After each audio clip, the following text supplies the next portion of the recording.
تو پھر المہند کا تعارف ہو جائے سر. ہاں ہو جائے نا. ہاں سر یہ اب دیوبندی عوام سنیں کہ یہ کیا ہے.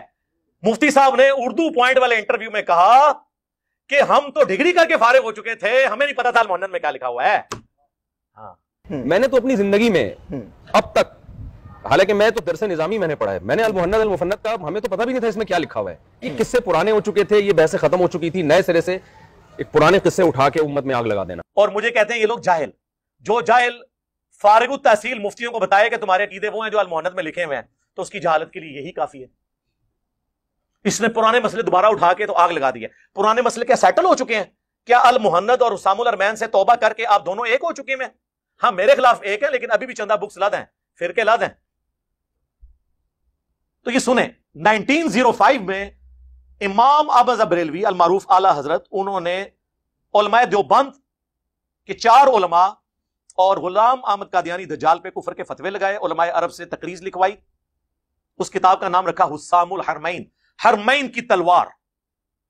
اور اس کو کنکلوڈ کرتے ہوئے انہوں نے لکھا کہ یہ جن بزرگوں کے بارے میں نے فتوے لگائے ہیں, چلے قادیانی کو تو ہم کافر مانتے ہیں, باقی 4 علماء دیوبند, ان کے کفر میں شک کرنے والا بھی کافر ہے, اور یہ سب مرتد ہیں. مرتد کا مطلب واجب القتل. اس میں لکھا چوتھا فرقہ وہابیہ شیطانیہ, جو شیطان لعین ابلیس کے پیروکار ہے, جیسا کہ روافظ شیطان اطاق کے پیروکار ہے. ہائے ہائے, دیکھیں نا کتنی پیاری لینگویج یوز کی. اب یہاں پہ انہوں نے علماء دیوبند نے 26 سوالات دیوبند مدرسے میں بھیجے کہ بھئی ہند کے ایک عالم نے آپ کا کچا چٹا کھولا ہے, آپ ہمیں کلیریفیکیشن دیں. اس وقت چونکہ سعودی عرب میں بھی صوفیوں کی حکومت تھی, سلطنت عثمانیہ کی, اور انہی علماء نے حمزہ بریلوی کو 14ویں صدی کا مجدد بھی ڈکلیئر کیا تھا حسام الارمین کی تقریض میں. یہ کہتے ہیں بعد میں علماء نے فتوے واپس لے لیے تھے. سر آپ ذرا المہند غور سے پڑھیں, المہند میں جن علماء کے سائن ہیں نا وہ اور ہیں, اور حسام الارمین والے اور ہیں. انہوں نے نہیں فتوے, ایک آدھ بندے کا بیچ میں ایشو تھا, وہ بھی اس نے فتویٰ نہیں واپس لیا, اس نے احمد بریلوی سے ایک مسئلے میں اختلاف کیا تھا, فتویٰ اس نے بھی نہیں. اس نے کہا اگر یہ اس طرح جو کہہ رہا ہو سکتا ہے یہ غلط کہہ رہا ہو, حالانکہ اعلیٰ حضرت ٹھیک فرما رہے تھے. اچھا, المہند المفند انہوں نے 1906 میں 26 سوالات کے جوابات میں لکھی. کس نے؟ تبلیغی جماعت کے سب سے بڑے گرو شیخ زکریا کاندلوی کے پیر و مرشد خلیل احمد سہارنپوری نے.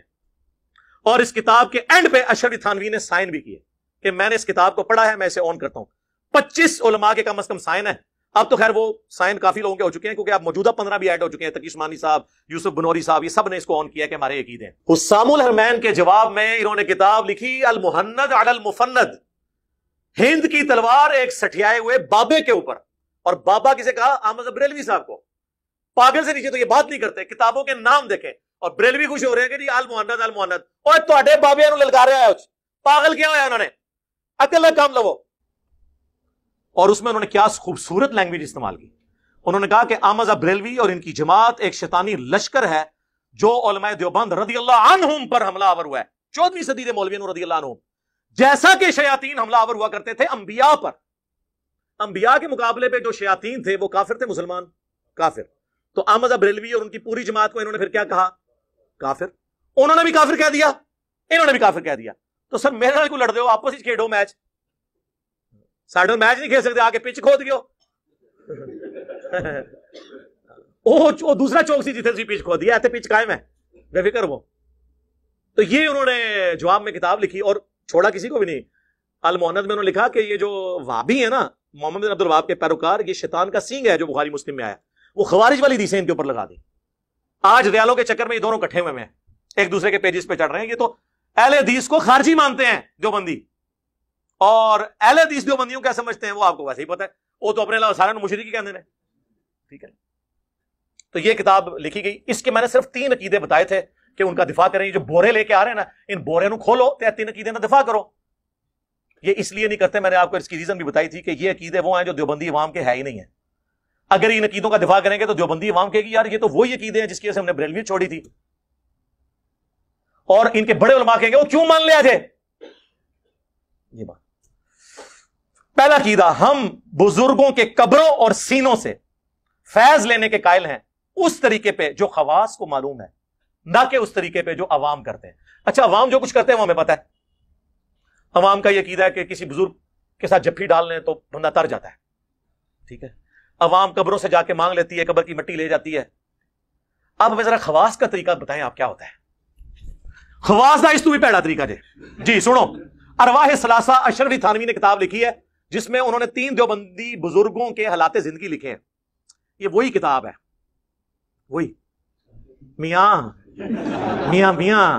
ہاں یہ وہی کتاب ہے ارواح ثلاثہ, جس میں رشید احمد گنگوئی صاحب قاسم نانوتوی صاحب کو پبلکلی اپنے ساتھ چارپائی پہ لٹاتے ہیں, پھر عاشق صادق کی طرح ان کی طرف چہرہ کر کے ان کے سینے پہ ہاتھ رکھتے ہیں. وہ کہتے ہیں حضرت لوگ کیا کہیں گے؟ وہ کہتے ہیں میاں کہنے دو جو لوگ کہتے ہیں. یہ وہی کتاب ہے, وہی کتاب ارواح ثلاثہ. لکھ رہا کون ہے؟ حکیم الامت اشرف علی تھانوی.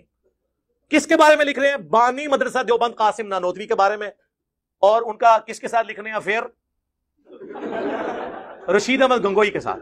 لوگ کہتے ہیں دیکھیں جی انہوں نے کوئی ایسی حرکت نہیں کی, دیکھیں آپ وہ صرف لیٹے ہیں, قریب ہوئے ہیں, آگے کیا کرتے ہیں کیا جانتے ہو؟ گورے بھی اتنا ہی کرتے ہیں روڈ اٹھے.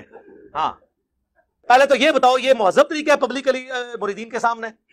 ٹھیک ہے. عاشق صادق اسی کتاب میں لکھا ہوا ہے کہ قاسم نانوتوی صاحب مرنے کے 6 سال کے بعد قبر سے نکلے, فزیکلی, خواب میں نہیں, اور دیوبند کے 2 مولویوں کی صلح کرا کے واپس چلے گئے. اور جس مولوی کو ملنے آئے تھے نا سردیوں میں بھی رضائی کے اندر وہ پسینے اس کے نکلے ہوئے تھے.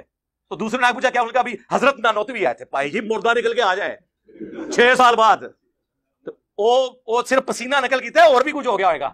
ہاں وہ نکل صرف پسینہ ہویا ہے, انہوں نے غور نہ نہیں دیکھا. اون کدی ہوئے نا غور نہ ویکھیو اے جے قبر تو فیض انہاں دا. اسی ارواح ثلاثہ میں لکھا ہوا ہے انہوں نے اپنے بزرگوں کے بارے میں کہ ان کی قبر سے لوگ مٹی لے جاتے تھے شفا کے لیے.